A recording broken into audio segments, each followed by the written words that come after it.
நம்முடைய வார்த்தை அப்படிங்கிறது மிக முக்கியமானது. இந்த வார்த்தையை பத்தி நான் முன்னாடி கூட ஒரு சில இடங்கள்ல சொல்லியிருக்கிறேன்.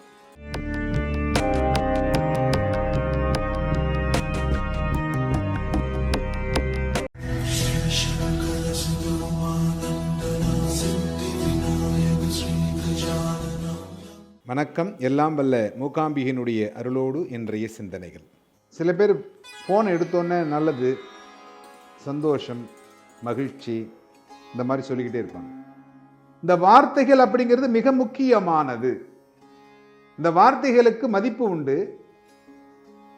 அதற்கு பலமும் உண்டு, மிகுந்த பலம் உண்டு வார்த்தைகளுக்கு. கோபத்தில் சில விஷயங்களை நாம் சொல்லுகின்ற பொழுது அந்த கோபத்தில் சொல்லுகின்ற வார்த்தை சில விஷயங்களை நடத்திவிடும். ஏன்னா திரௌபதி வயதான காலத்தில் அரண்மனையில் வீற்றிருக்கிறாள்.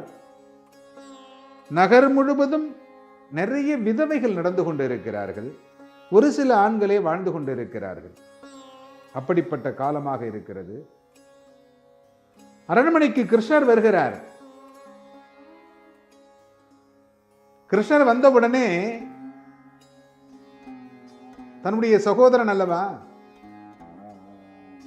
கட்டிப்பிடித்து அழுகிறாள். ஏன் திரௌபதி அழுது கொண்டிருக்கிறாய்? நீ நினைத்தது நடந்து விட்டது. துரியோதனை வெற்றி கொள்ள வேண்டும் என்று நினைத்தாய்,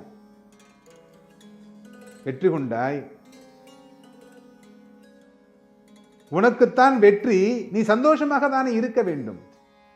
எதற்காக வருத்தத்தோடு இருக்கிறாய் அப்படின்னு கேட்கிறார். திரௌபதி சொல்றா, நான் நொந்து இருக்கின்ற நேரத்திலே என் மீது வேல் பாய்த்த வந்திருக்கிறீர்கள் போல் இருக்கிறது. நான் வருத்தத்தோடு இருக்கிறேன் சகோதரா. உனக்கு என்னமா சகோதரன் வருத்தம்?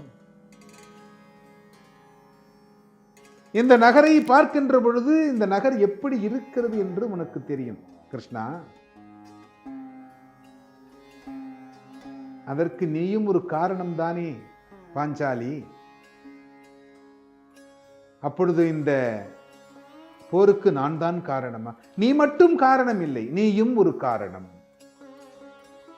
ஏன்னா கர்ணன் வருகிறான், சுயம்பரம் நடக்கிறது. அந்த சுயம்பரத்தில் அவனை போட்டி போடக்கூடாது என்று நீ சொல்லாமல் இருந்திருக்கலாம். அவனும் போட்டி போட்டிருந்தால் முடிவுகள் வேறு மாறி ஆதிருக்கும். அதையும் விட்டுவிடலாம். குந்தி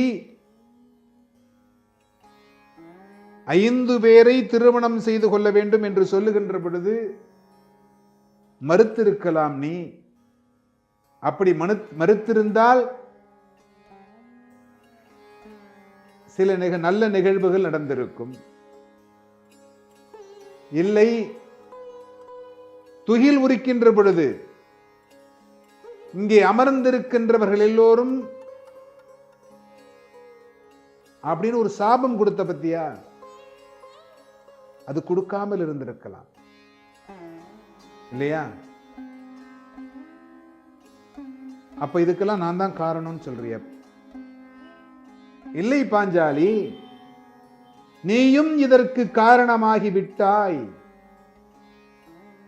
ஏன்னா இந்த வார்த்தைகள் அப்படிங்கிறது மிக முக்கியமானது.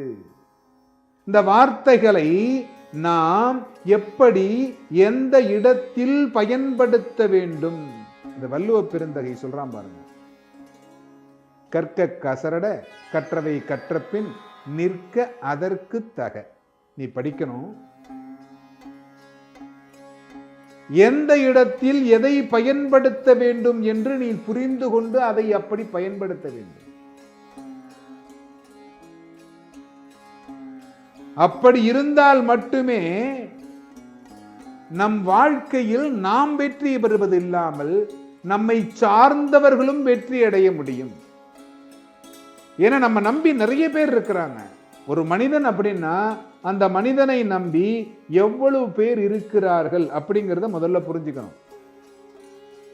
அவர்களுக்காக நம்முடைய சந்தோஷங்களையும் துக்கங்களையும் கொஞ்சம் பொறுத்துக்கிட்டு தான் போகணும் அப்படிங்கிறதான் கிருஷ்ணர் சொல்றார்.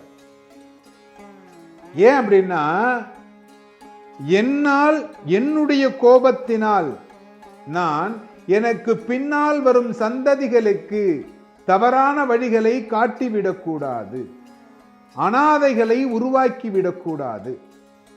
என்னுடைய ஒரு முடிவு அப்படிங்கிறது எனக்கு பின்னால் வரும் சந்ததிகளை பாதிக்கும் என்றால் அந்த முடிவை நான் எடுக்கக்கூடாது. சிந்திக்காமல் எடுக்கின்ற ஒரு சில முடிவுகள் அப்படித்தான் முடிந்துவிடும். அதனால்தான் எந்த ஒரு விஷயத்தையும் ஆலோசனை செய்து அதன் பிறகு அந்த முடிவை எடுக்க வேண்டும். அப்படி எடுத்தால் மட்டுமே நம்மளுடைய வார்த்தையில் இருக்கும் பலம் அப்படிங்கிறது நமக்கு என்னங்கிறது தெரியும். வாழ்த்துவதற்கு நமக்கு எவ்வளவு உரிமை இருக்கிறதோ அதே போல் அடுத்தவர்களை தூற்றுவதற்கு நமக்கு உரிமை கிடையாது. அப்படி இருந்தால் மட்டுமே நம்மளுடைய வாழ்க்கை அப்படிங்கிறது சிறப்பாக இருக்கும். எல்லோரும் இன்புற்றிருக்க சுவாமிநாத சுவாமியை பிரார்த்தனை செய்கிறேன்.